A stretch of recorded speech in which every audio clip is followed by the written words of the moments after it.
आफिया के लिए अपने वालिद शहीर पर यकीन करना पहले से कहीं ज्यादा मुश्किल हो जाएगा। शहीर जाली मेडिकल रिपोर्ट से तैयार करवा कर आफिया को मुतम करने की कोशिश करता है, लेकिन आफिया के दिल में पैदा होने वाला शक अब खत्म होने के बजाय मजीद बढ़ता जाता है। वो रिपोर्ट्स देकर खामोश तो हो जाती है, मगर दिल में फैसला करती है कि वो खुद उन रिपोर्ट्स की तस्दीक करवाएगी। यही फैसला शहीर के लिए सबसे बड़ा खतरा बन जाता है, क्योंकि अगर रिपोर्ट्स जाली साबित हुई तो उसके सारे झूठ एक ही लम्हे में बेनकाब हो जाएंगे। दूसरी तरफ अहमर भी अब मजीद खामोश रहने के लिए तैयार नहीं। वह आफिया से साफ कहता है कि अगर तुम वाकई हमारे रिश्ते को बचाना चाहती हो तो मुझे अपनी सफाई देने का मौका दो। अहमद उसे बताता है कि दफ्तर में उसके खिलाफ मुसलसल साजिशें की गई, मैनेजर को जानबूझकर इसके खिलाफ भड़काया गया और फाहिद हर मौके पर उसे नाकाम साबित करने की कोशिश करता रहा। आफिया पहले तो हैरान रह जाती है, लेकिन फिर उसे याद आता है कि कई मौके पर फाहिद ने भी अहमर के खिलाफ बात की थी। इसी दौरान दफ्तर का एक मुलाजिम आफिया से राब्ता करता है और उसे बताता है कि अहमर के साथ जो कुछ हुआ वो इत्तेफाक नहीं था। मैनेजर को पहले ही हिदायत दी गई थी कि अहमर की गलतियां तलाश करो और उसे सबके सामने शर्मिंदा करो। आफिया के लिए ये बात एक और बड़ा सदमा होगी, क्योंकि अब अहमर की बात के साथ एक गवाह भी मौजूद होगा। आफिया को पहली मर्तबा एहसास होगा कि शायद वो अपने शौहर के साथ बहुत बड़ी नाइंसाफी कर रही थी। इधर शहीर को जैसे ही मालूम होता है कि आफिया दफ्तर के मुलाजमीन से हकीकत जानने की कोशिश कर रही है, वो घबरा जाता है। वो फहद को बुलाता है और कहता है कि किसी भी सूरत आफिया को असल हकीकत तक नहीं पहुंचने देना। लेकिन एफडी भी अब शहीर की बातों से तंग आ चुका है। वह शहीर से सवाल करता है कि आखिर कब तक वह आफिया और अहमर को अलग करने के लिए उसे इस्तेमाल करता रहेगा। शहीर उसे धमकाता है कि अगर उसने उसका साथ छोड़ा तो वह फाहिद का भी सारा राज सबके सामने ले आएगा। यह धमकी फाहिद को मजीद गुस्से में मुब्तला कर देती है और पहली मर्तबा फाहिद के दिल में शहीर के खिलाफ बगावत का ख्याल पैदा होता है। वह सोचता है कि अगर आफिया उसे नहीं मिली तो फिर शहीर को भी उसकी साजिशों का फायदा नहीं उठाने देगा। मुमकिन है फाहिद खुद आफिया के सामने शहीर की हकीकत खोलने का फैसला कर ले। दूसरी तरफ नाजनीन भी शिक के घर में मुसलसल दबाव का शिकार है। बिलाल उस पर पहले ही शक कर रहा है और अब शिक भी उसकी हर बात को गौर से देख रहा है। नाजरीन को खौफ है कि अगर फाहिद ने उसका साथ ना दिया तो उसका घर मुकम्मल तौर पर टूट जाएगा। वो फाहिद को आखिरी बार फोन करके कहती है कि अगर तुमने मुझे बचाने की कोशिश ना की तो मैं आफिया को तुम्हारी और अपनी तमाम साजिशें बता दूंगी। फाहिद उस धमकी पर खामोश हो जाता है, क्योंकि वो जानता है कि नाजमीन ने अगर मुना खोल दिया तो उसके लिए भी कोई रास्ता नहीं बचेगा। इधर हमजा और सादिया के दरमियान भी एक बड़ा राज खुलने वाला है। सादिया को हमजा और कंजा के निकाह के बारे में हकीकत मालूम हो जाती है और वह हमजा से सवाल करती है कि उसने इतनी बड़ी बात उससे क्यों छुपाई। हमजा उसे यकीन दिलाने की कोशिश करता है कि उस निकाह के पीछे मोहब्बत नहीं बल्कि मजबूरी और फूफू की कसम थी। सादिया के लिए यह हकीकत कबूल करना आसान नहीं होगा, मगर वो हमजा की बात मुकम्मल सुनने का फैसला करती है। अब सबसे बड़ा सवाल आफिया के फैसले का है। जब उसे शहीर की जाली रिपोर्ट साजिशों के बारे में मुकम्मल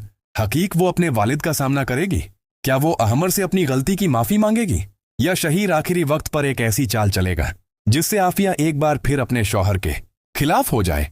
लेकिन इस बार हालात शहीर के काबू में नहीं रहेंगे, क्योंकि सच के कई रास्ते एक ही जगह जाकर मिल रहे हैं। आफिया की मां अर्म की बात, अहमर की शिकायत, दफ्तर के मुलाजमीन की गवाही और फाहिद और नाजमीन का खफिया राब्ता, यह सब मिलकर शहीर की पूरी साजिश का पर्दाफाश करने वाले हैं। और जिस दिन आफिया को यकीन हो गया कि उसके वालिद ने उसकी शादी तोड़ने के लिए यह सब किया था, उस दिन शायद शहीर अपनी बेटी को हमेशा के लिए खो देगा, क्योंकि आफिया अब शहीर की बातों पर पहले जैसा ऊंधा अतिमाद करने के बजाय खुद हकीकत जानने की कोशिश करेगी। वो जाली मेडिकल रिपोर्ट्स लेकर एक डॉक्टर से उनकी तस्दीक करवाने का फैसला करेगी। जैसे ही डॉक्टर रोबोट्स देखेगा, वह चंद ऐसी खामियों की निशानानदेही करेगा जिनसे आफिया के दिल में शहीर के बारे में शक मजीद गहरा हो जाएगा।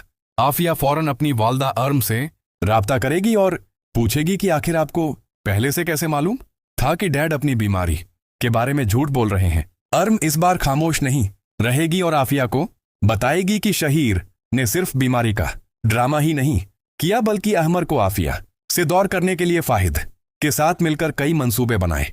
आफिया यह सुनकर टूट जाएगी, क्योंकि उसे यकीन नहीं आएगा कि उसका अपना बाप उसके शौहर के खिलाफ इतनी बड़ी साजिश कर सकता है। उसी वक्त आफिया के पास दफ्तर का वह मुलाजिम भी पहुंचेगा जिसे अहमर ने अपनी बेइज्जती के बावजूद नौकरी से निकलने से बचाने की कोशिश की थी। वो आफिया को बताएगा कि अहमर को मुसलसल जानबूझकर नाकाम साबित किया जा रहा था। यह हकीकत आफिया के लिए फैसला साबित होगी।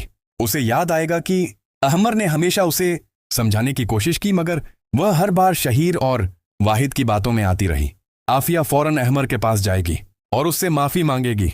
अहमर पहले तो खामोश रहेगा, क्योंकि इसके दिल पर आफिया के अल्फाज की चोट अभी ताजा होगी, लेकिन जब आफिया रोकर कहेगी कि मैंने तुम पर यकीन करने में बहुत देर कर दी, तो अहमर का गुस्सा आहिस्ता आहिस्ता खत्म होने लगेगा। दूसरी तरफ शहीर को जैसे ही मालूम होगा कि आफिया को हकीकत का अंदाजा हो चुका है, वो फाहिद पर बरस पड़ेगा। शहीर कहेगा कि तुमने वादा किया था कि आफिया कभी अहमर के करीब नहीं जाएगी, फिर यह सब कैसे हुआ? फाहिद भी पहली बार शहीर के सामने खुलकर बोलेगा कि मैंने आपके कहने पर सब कुछ किया, लेकिन आपने मुझे सिर्फ इस्तेमाल किया। अगर आफिया मुझे नहीं मिल सकती तो मैं भी आपका राज छुपाने वाला नहीं हूं। यह बात सुनकर शहीर के होश उड़ जाएंगे, क्योंकि अब वाहिद उसका सबसे बड़ा राज बनने के बजाय सबसे बड़ा खतरा बन चुका होगा। फाहिद गुस्से में आफिया के सामने जाने का फैसला करेगा और उसे बताने की धमकी देगा कि तुम्हारे वालिद ने खुद मुझे तुम्हारे और अहमर के दरमियान दौरियां पैदा करने के लिए इस्तेमाल किया था। इधर नाज़नीन भी शदीद परेशानी में मुब्तला होगी। शिक उसकी हर हरकत पर नजर रख रहा होगा और बिलाल भी अब उसके खिलाफ खड़ा हो चुका होगा। नाज़रीनीन फाहिद को आखिरी बार खबरदार करेगी कि अगर तुमने मेरा घर बचाने में मदद ना की तो मैं आफिया को तुम्हारा हर राज बता दूंगी। फाहिद के पास अब नाज़नीन को खामोश रखने के सिवा कोई रास्ता नहीं होगा, लेकिन नाज़रीन को यह अंदाजा नहीं होगा कि उसकी अपनी मां के पास भी कुछ ऐसी